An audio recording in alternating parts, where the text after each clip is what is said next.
অজু ভঙ্গের কারণের ব্যাপারে কয়েকটা আমাদের ভুল ধারণা আছে।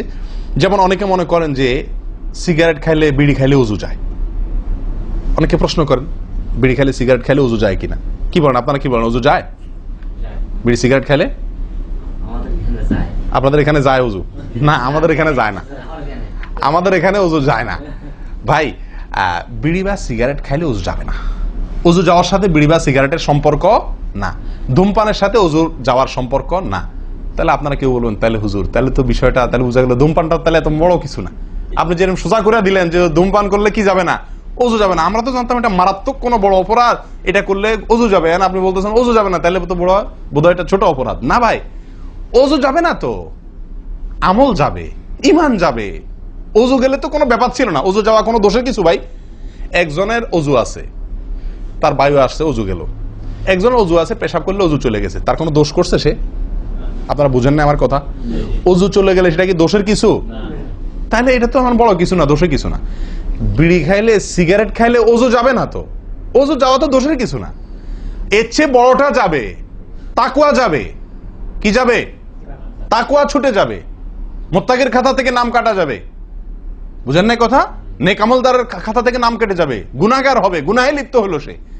অজু ভাঙলে তো দোষের কিছু হতো না, ভুল তেমন কোনো ক্ষতির কিছু হতো না, কিন্তু তার চাইতে বড় ক্ষতি হবে। কিন্তু অজু ভাঙবে না বলে তাহলে কি সিগারেট খায় ডাইরেক্ট মসজিদে চলে আসবো? না, সেটা জায়েজ নাই।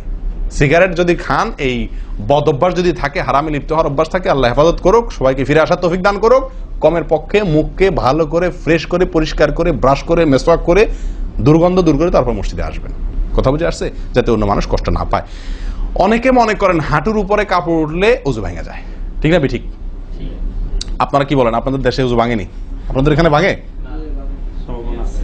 আচ্ছা, ভাঙতে পারে। কোন কোন এলাকাতে হাঁটুর উপরে অজু কাপড় উঠলে কি করে? অজু ভাঙে।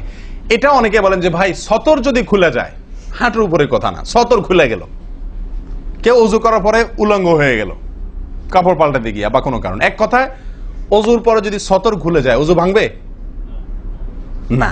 কিন্তু আমাদের অনেক দেশে অনেক এলাকাতে অজু ভাঙে না ভাই। এই যেখানে ভাঙে সেখানে আসলে ভাঙা উচিত না। অজু আপনার সতর খুললে কি হয় না? অজু ভঙ্গ হয় না।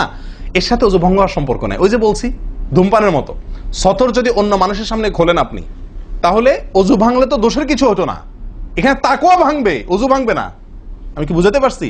এর চেয়ে বড় অপরাধ হবে, কবিরা গুনাহ লিপ্ত হলেন আপনি, ফরজ তরক হয়ে গেল, আপনি বড় গুনাহ করলেন। অজু ভাঙলে তো এমন দোষে কিছু হতো না, কিন্তু অজু ভাঙবে না। অনেকে মনে করে টিভি দেখলে, সিনেমা দেখলে, নাটক দেখলে, গান ফান দেখলে অজু ভাঙে না। এটার সাথেও কি নাই? অজু ভাঙার সম্পর্ক নাই। অজু ভাঙার সম্পর্ক নির্দিষ্ট কিছু কাজে, পেশাব করলেন, পায়খানা করলেন, বায়ু ছাড়লেন, ঘুমাইলেন, অজু ভাঙে এগুলাতে। কিন্তু আপনি সিনেমা দেখলেন, খারাপ কিছু দেখলেন, এই দেখলেই আপনার কি হবে না? অজু ভাঙবে না।